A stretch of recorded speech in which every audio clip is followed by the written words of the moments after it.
Right, well, ladies and gents, welcome to the 25th of July. It's Friday morning and hopefully getting this bale today. So the forecast is to have sun out all day, which will be good. Just burn off the last bit of moisture that's in it. But to be fair, I don't think it's in bad nick. It looks quite green still, but when you have a go with it, it seems to not have any moisture in it. Besides, it's first thing in the morning anyway, so it sucks a bit of moisture back up on night time. But we'll see how it goes today.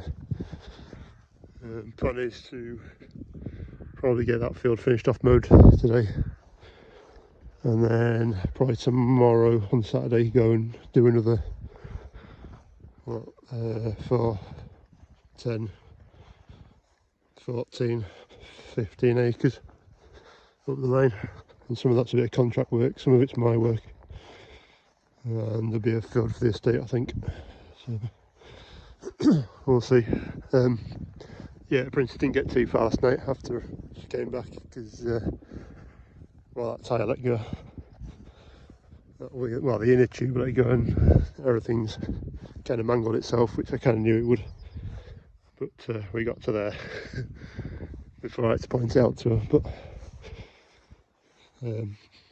yeah, it is what it is. I thought it might go, but I was hoping it was going to last a bit longer than that. Right, and straight into the hayfield. So I don't know if you'll tell on camera, but it's quite breezy down here. I don't know what it is with this field, but it just seems to get quite a good blow through it. You can see Willow's up far side again, bent over a bit. But yeah, it seems to do quite well. So yeah, crossing looking too bad. I say that it looks like a fair bit here, to be fair. Might not be a case of having the big rotor rake down here. I'll actually just use A-box to row up if we ever get to baling. It is sopping wet underneath there. Absolutely sopping wet.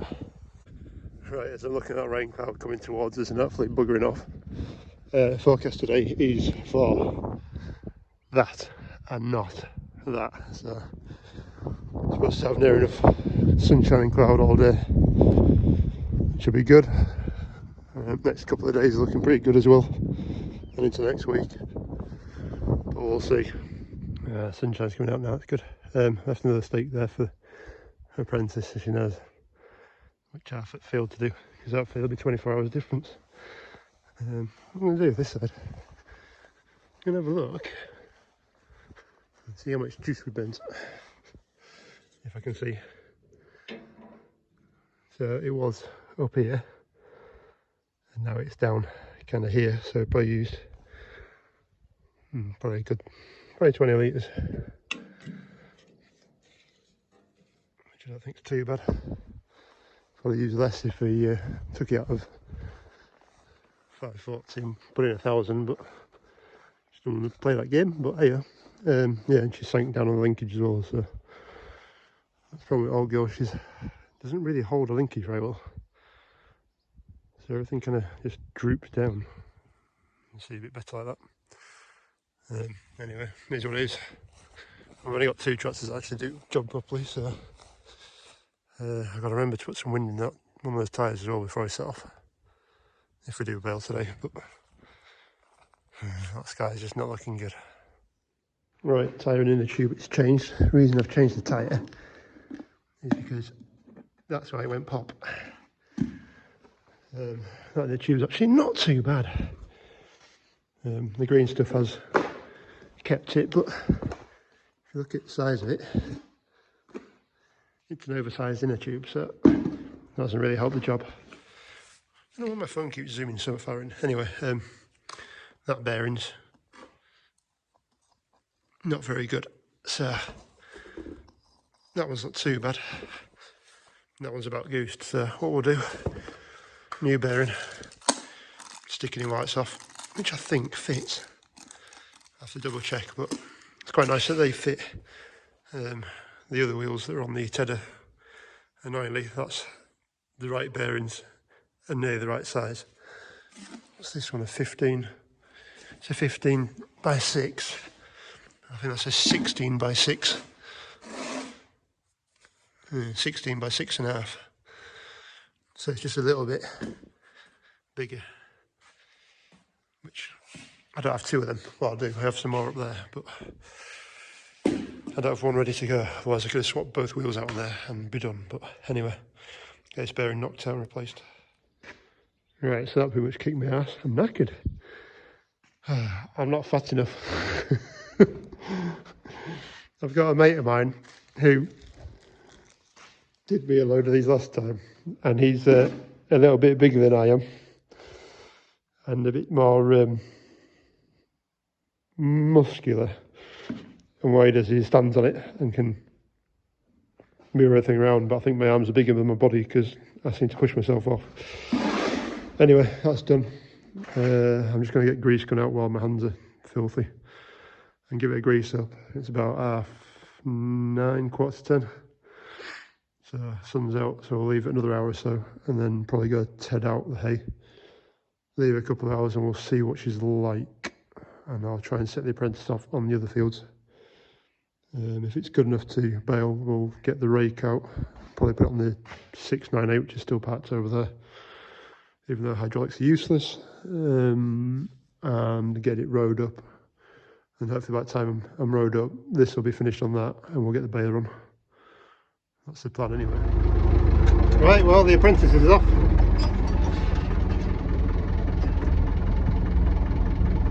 Yeah, alright. And I'm in 698, so I'm going to take a bucket off front of it, get a trailer on the back of it, and then put grab on. Well, the old girl's trying to help me. I've just actually got the bale grab on first time, which is unusual. If anybody knows what these are like, you try and pick them up and it kind of just goes like that and falls off. So pretty much got it on level, and it got stuck on the pinhole, so down this bumpy bit of field and shook it around and it dropped into place, so that's good. Sanderson's on the Fleming just in case we need it, which I think we'll be on with baling this. And then hay trailer's behind me, so the apprentice is still having a go in the field. She's getting on alright, about halfway through. I mean, she's got the 4 acres I cut yesterday as well to do, so it's about 12, half 12, I can't remember now.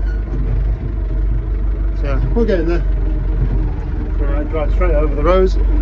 She's nicely turned. Oh. And we're going to drop trailer down here and put the big rake on this thing. That'll be fun. Right, we're off again.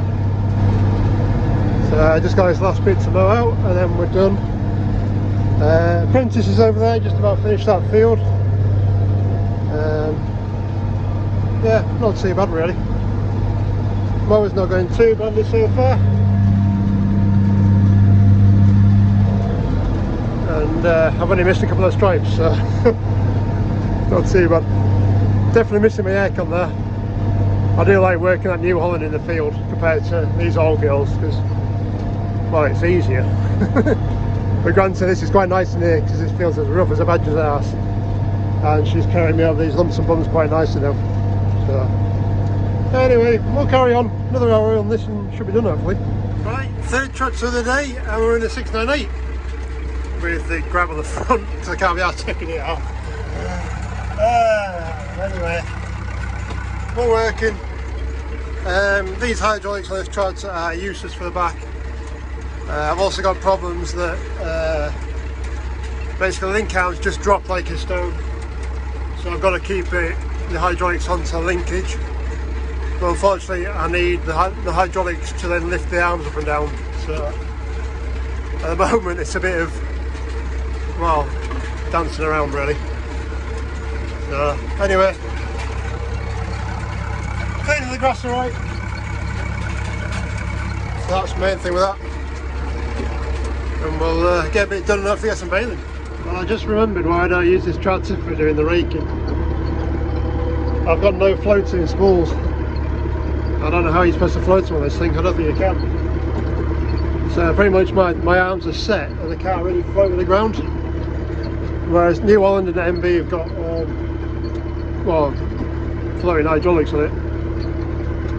So she's missing a little bit, but majority of the grass is in swath. I've also got to remember that this field isn't level and the grass is very short, so yeah, I can't really blame it. Anyway, a bit more and we might get baler on.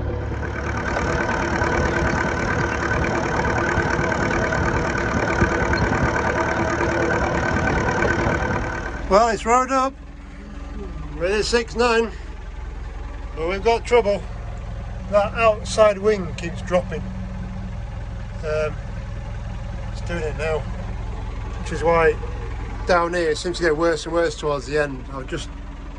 I couldn't pick it up in time, and then by the time it turned, it was just throwing grass all over the place because it dropped. So, pain in the ass. I've also seemed to have a turbo clutch now as well, like an old Nash, because, well, clutch is slipping. They've only got 3 high gears in this thing. Got first, second and third in forward. I'm trying to set off in second, you'd have a delay of about a second. Just while it picks itself up and goes. Oh, poor old girl, you've had it, haven't you? Absolutely had it. Right, back up to the top and we'll get the baler on, I suppose. Trying to bale some of this. Well, I'm guessing that's not a good thing to see. It's all over the place. This leaks a fair bit out. Hells bells. I'm just taking tractor down there with baler on back. And I'm bouncing all over the place. Am I doing 7Ks? Blimey. I'm going to have to turn this out with MB track, I think, because it's the only thing that won't kill me. That's as rough as a badger's ass. Right, let's get this set up and try and get some bales knocked out. There's me baling, and the boss man's sister is coming to stack the trailer for me, so I've got to bale this, and then get into the load, into the 6.9 instant loader tractor, and then load her up, and yeah, try and get on with some stuff. I wish we did big bales. Never mind. Right, I'm going to head that way around, because what's that? Just about there. Right, that's the sledge side out. Baler should be ready to go. I'm putting her in eco, and then I'll run her about 570, 580 on the RPMs, because John Deere balers run at about 90, is it 92, 93 RPM. It's a bit more than most balers, so it seems to be over 540. Right, I'm going to turn this on, do a few bales, probably cry and then come back to you. Right, now I've actually put into the working position on the drawbar. I might actually get somewhere. You know when you're trying to do everything really hurriedly and you just get it wrong. Anyway, right, further on, nearly first bale out already. Right, last swath over there to do. Camera will pick it up, and then we're done. I think we're over about 350 on the bale count, which isn't great for 11 acres, but don't know, what do you reckon? Since it's been flooded out and everything else. If you've been here a while, you'll know what I mean, because that hedge was underwater. Right, well that's nearly a field done. There's one trailer just gone up there on the left hand side. Rather a dodgy lead, but yeah. And this is cleared off. This bit's still to do, but this is kind of, it's a bit rubbish anyway, so I might just big bale that. Leave it till next week and it can really dry out. And I've just got to go get that trailer, which apparently has got a flat tyre, so yeah, great fun.